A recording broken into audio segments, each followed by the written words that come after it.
Hey guys, it's Rob here and welcome back to the Nintendo Recap, a video that I live stream every Monday at 11 AM EST, aside from today of course, that covers the latest Nintendo rumors, leaks, and news. If you guys enjoyed this recap, leave a like, it helps the video out a lot, and of course dislike if you think it's complete trash. Oh, and of course subscribe and have that notification bell on so you know when this video goes live. So first up, let's talk about the mini Nintendo Direct and go over all the release dates and news from those games. The purpose of this video is to get you guys caught up on the news, so there won't be too much fluff in this video. First up, we have NieR Automata coming to the Nintendo Switch from Platinum Games, which is a series that I still surprisingly haven't played yet. The NieR Automata game is hitting the Nintendo Switch on October 6th of this year, and to be honest, I'll probably have to skip this game in favor of Xenoblade Chronicles 3. Gotta be careful with money, guys. Now, this game was more than likely the game that the video game journalist who leaked the mini Nintendo Direct was talking about. There was supposed to be a mysterious Nintendo Switch game, and I think this was it. Next up, we have a release date for a game that I have been waiting for a very long time. If any Nintendo Switch game was going to be at this June Nintendo Direct, this is the game that I really wanted to be, and that is Mario Rabbids Sparks of Hope. This game has a confirmed release date for October 20th, 2022. Hopefully I'll be able to snag this game and play it. We also have a Live Alive demo that showcases 3 chapters from the full game with Imperial China, Twilight of Edo Japan, and the distant future. Now for those who play through these games, that progress will carry over to the full game when you buy that game, which again is a game that I really want to play and really want to stream for you guys. Hopefully I'll be able to pick that up as well. Next up in this Nintendo news recap, we have Persona games coming to the Nintendo Switch finally. Atlus, what took you so long? Now for those who don't keep up with my videos, this actually leaked early on and in a couple different ways. The first one was a retail listing for Persona 5 Royale, which we covered here, and the second one was during that mini Nintendo Direct leak, which we covered as well, that said Persona 5 was going to be there, but they weren't sure about the other Persona games. Now Persona 5 Royale will be hitting the Nintendo Switch on October 21st. Sadly, we don't know when the other Nintendo Switch games for Persona games are going to be hitting the Nintendo Switch, with Persona 4 Golden and Persona 3 Portable. Now one thing that will probably happen with those two games, this being Persona 4 Golden and Persona 3 Portable, is probably going to be that they're going to make it digital only. Of course, this is just speculation on my part, but Atlus might end up doing that. I personally would like to see a double pack or even a 3-pack with all 3 Persona games. And the next big one is something that I'm really excited for, and that's Dragon Quest Treasure. Again, another RPG game that I want to play. If you're an RPG fan like me,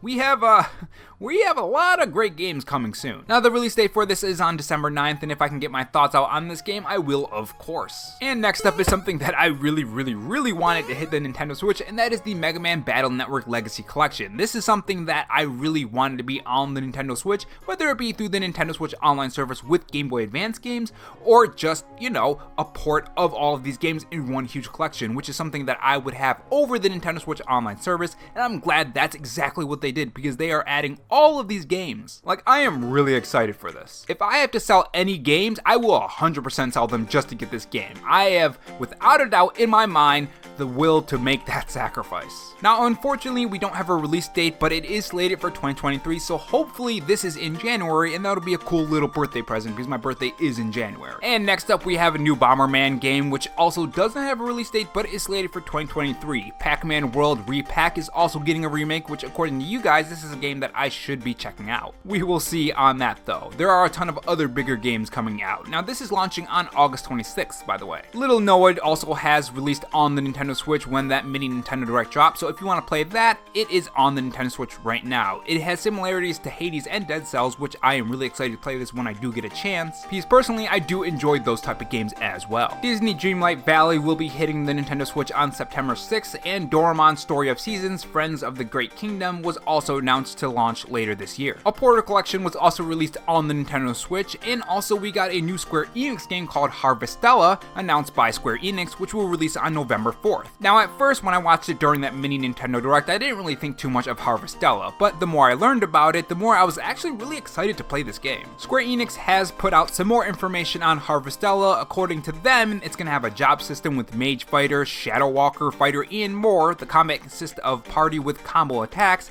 and specific character quests with townfolks will also be scattered throughout the game, and has many towns and dungeons. It has a lot to offer RPG fans, and that's something that I really like in RPG games. I don't like when the content is lacking, and it seems that Harvestella isn't like that, so I'm really excited to see what this game has to offer. And last but not least, Return to Monkey Island will release in 2022. This is all the news from that mini Nintendo Direct. If I forgot anything, make sure you guys tell me in the comment section below. Oh, and while you're down there, make sure you take this cookie and leave it next to your comment. Maybe even tell me what games you're excited to see on the Nintendo Switch. And next up, let's talk about those rumors of the Nintendo Switch 2 or Switch Pro. So on the Reset Era forum, someone spotted that Nintendo's recent financial report included $500 million in raw materials and supplies in 2022. Nintendo in 2020 and 2021 spent $92 million and $7 million. That's 4 or 5 times more than what they were spending before, so something is up. If you were to compare this during the Nintendo Switch Lite and when that was released, Nintendo spent $250 million on raw materials and supplies. This would naturally make people assume that Nintendo is either ramping up production on the current Nintendo Switch models or a new revision / Switch Pro is in the works. Now, one thing that Tom's Guide, which is a news site that I'm reading this off of, brings up is that Nintendo could be stockpiling these products because of the chip shortages.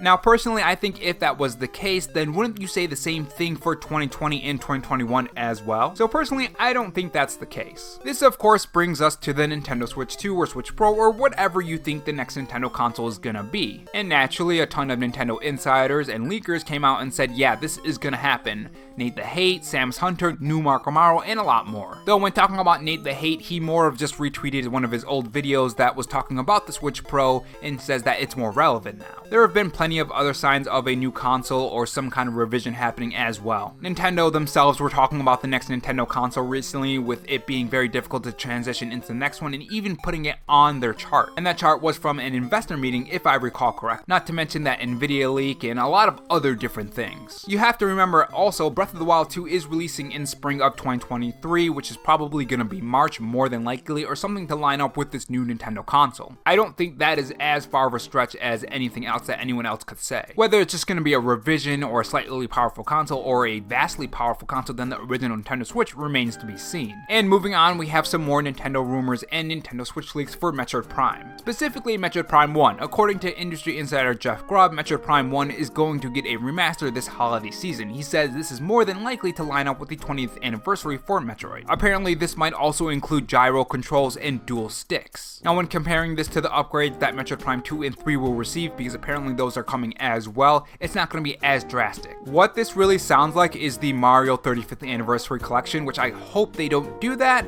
but I think this is exactly what that sounds like. And next up, we have a new Bayonetta 3 rumor for the release date, and according to this Nintendo leaker, it's going to be coming out on October 28th. This would probably mean that this is either a Twitter drop or maybe another mini Nintendo Direct, or even during that September Nintendo Direct that we will probably get. Which, speaking of Nintendo Directs, New Marco Amaro is coming out with a lot of things, like a new Pikmin that is supposed to be coming in 2023, which would be really cool, you know. We haven't heard anything from that for a very long time. Last time we heard it, it was completely done. He also says that a July mini Nintendo Direct is going to be coming this month. And switching over to some Nintendo news, it seems that Knights of the Old Republic is finally fixed on the Nintendo Switch with its crashing issues. This bug would block progress halfway through the game, so it's good that they finally fixed this for those players. And rounding off this video, it seems that we have file sizes for Mario Rabbids Sparks of Hope and Nier Automata. Nier Automata will be 10.9 gigabytes and Mario Rabbids will take up 7.1 gigabytes.